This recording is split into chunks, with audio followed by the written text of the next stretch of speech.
Hello everybody, welcome to the Westraven Community Garden. It's been a really crazy couple of weeks, and like many other places we've had to close our doors to the public. Today is Spring Equinox, March 21st, and as it would happen, we would normally have our garden club on this weekend. We've had two so far this year, in January and February, and they've been really good, even though they've been sort of cold and windy. And we were really looking forward to the garden club for the Spring Equinox. So it was quite upsetting having to close the doors, and then I sort of realised last night, well, even though we can't have the public come down, there's no reason why I can't come and film a bit of a garden club and share it with you guys, and also show you what's happening at the garden and what we plan to do here, and sort of keep you updated via video. So I'm working this out as we go. It's very improvised, but first of all, what I'm going to do is just quickly show you around the garden. So this is the allotment part of the garden, if you can take that in. And so what we're trying to do, so the aim of this part of the garden is to grow as much food as we can to give to the cafe, to serve to their customers in the cafe, and for other members of the community to eat it on site with cooking classes and making pizzas and things like that during the summer, and generate as a learning resource and a space where we can just basically be amongst the flowers and the vegetables and enjoy the good things in life. So even though we're closed to the public, we're going to keep this space up and running and growing. And obviously we're just beginning in the growing season. We've just started to put all our seeds into pots and get things going. So it's kind of crucial that we maintain that whilst we can. So over here we've got some rhubarb, one of my favourite fruits. I absolutely love rhubarb crumble. This is looking absolutely gorgeous. You can see some nice, deliciously red, green shoots coming up there. And you can come in and see this beautiful flower, floret. We've got another one under there. Can you see that? It's just opening up. So that is going to be some absolutely gorgeous rhubarb. I think the last couple of days it's just absolutely jumped up with the sun and the heat coming up. So this quite large bed here is going to be fallow for a year. What we've done is we've dug it over, dug it really, really hard. I say we, it wasn't me at all, it was one of the volunteers. We did some sterling work on this. We had potatoes in here last year, I believe. It's been dug over really hard, and then it's had loads of horse manure, which had been sitting for 4 years, so it's quite well broken down. Then some carpet, and then loads of wood chip on top. So this will be sat to go fallow for a year, so that the following year, when we put the potatoes in, it should be really, really good soil. So one of the things I'll say about this site, and why we've had to do this, is a lot of the soil on site is of low quality. The site pretty much used to be a building site. There used to be cement mixers and that kind of thing for when they were building the properties, the housing in the local area. So whenever you dig in sight, there's just lots of hardcore rubble, other bits of rubbish and so on. So the soil generally is fairly poor. So we're having to do a lot of soil improvement in places, and so this is one of the things we're doing to address that. So in a year or so we're going to have some absolutely beautiful spuds coming up here, but for now it's going to pretty much sit like that. Go on then. Right, let's go over to the polytunnel. I'll show you in here.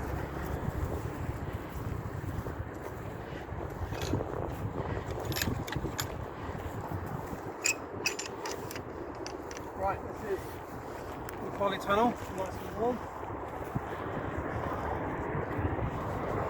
So we've got lots of stuff going on in here. I've got 2 raised beds for the nearby school. I believe they're planting carrots in here.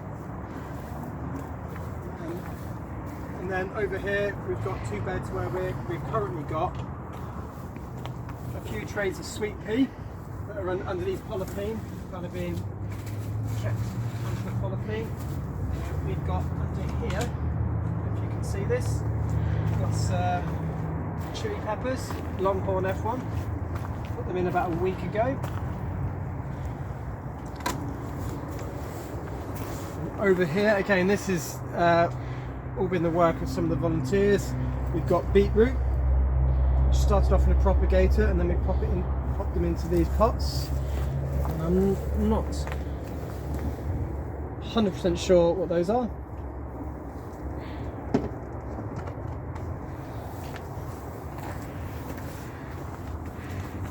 We've got our potatoes. They're all chitting, ready to go in. We're going to put these in a mixture of going into the ground, and we might build some potato planters as well using some pallets. So I'll keep you posted on how that goes. That's pretty much it for in here.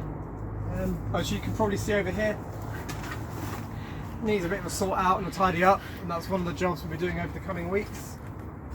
Probably won't film that for you because it's probably not that exciting. Right. Okay, so over here, this is a crabapple tree. Malice something or other. We only planted this 2 or 3 days ago. It's quite a nice size when it went into the ground. The great thing about crabapple trees is they're really happy in heavy clay soil, so that's perfect because that's what we've got. It's brilliant. And the other thing is they're incredibly good for native wildlife. I think they're one of the only fruiting trees, like apples and pears, thing that's properly, truly native to the country. I believe, I might have to fact check that. But as I understand it, they've been around a very long time in this island. So yes, in terms of wildlife, like pollinators, they are absolutely fantastic. So we've got 2 of these, one here and one there, and these are kind of complementing the orchard, which is around here. Probably 30 or so trees in here. We've got things like apple sunsets, and we got, I'm going to look over here, what's this one?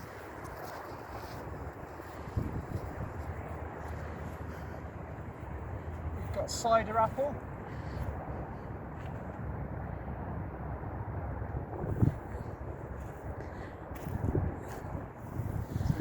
Lovely cider. Let's just have a look at one more.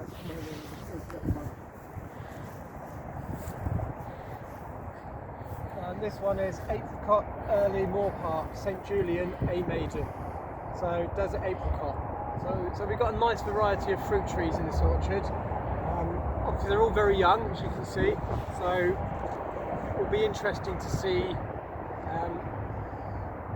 how this pans out as they start to get to their fuller size, and the sort of sense of space around here will change dramatically.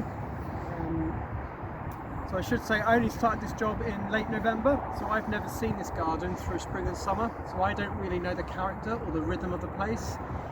So I'm going to be learning that over the next few months.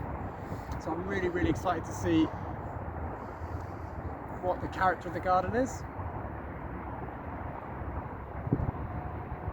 Actual gardening now. I've showed you around the garden. Now we're going to do an actual little gardening activity.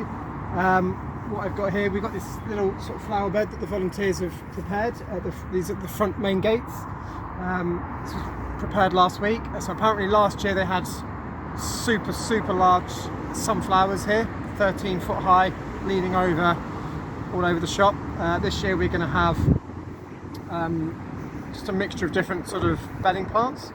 And we'll get cracking in a second. Right, so the first one we're going to do is in this corner here, and this is a plant with a funny name which I can never quite pronounce. Physotegia virginiana rose. It's actually from North America. We've got a clump here, so I've just removed this morning from my own garden. So we're just doing a transplant. Doesn't look like much now, but it should look quite pretty when it's done. Just going to separate these clumps here as they come out.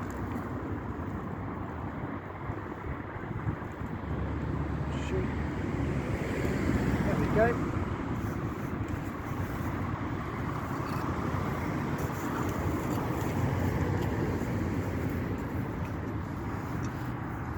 Some nice beautiful soil under here. All this lovely wood chip's going to feed it over the coming weeks.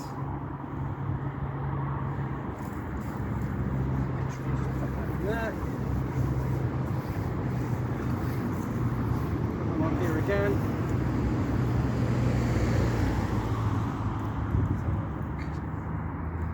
All I really need is this tiny bit of roots, just up there, and that in a couple of weeks will be absolutely banging.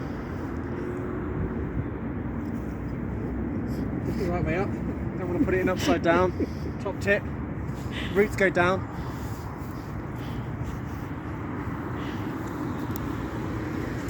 See, from that one clump, got about 4 or 5 different plants coming out. I'm just going to dip some of these in some water because they look like they're a little bit dry.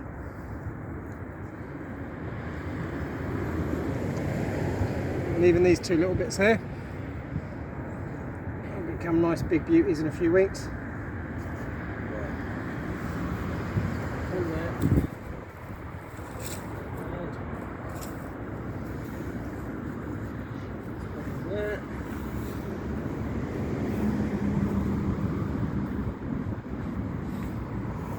See that?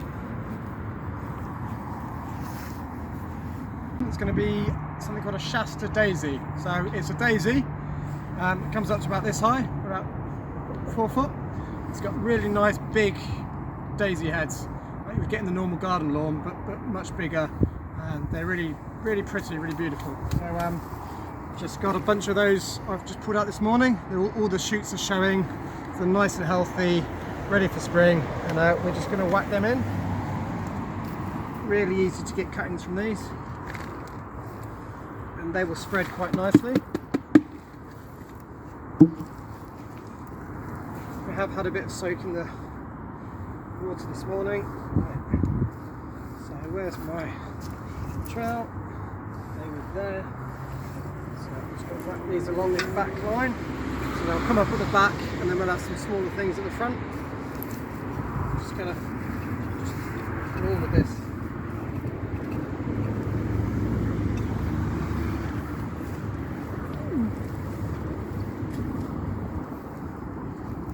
Oh, that's beautiful.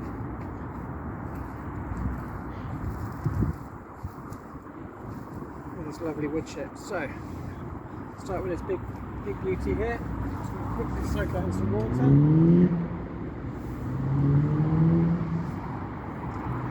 Go, loads of water. Job done.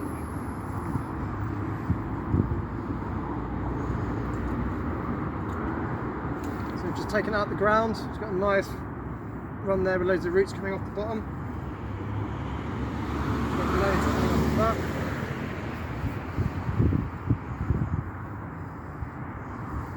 Down that bit, I'm going to just dip that in some water.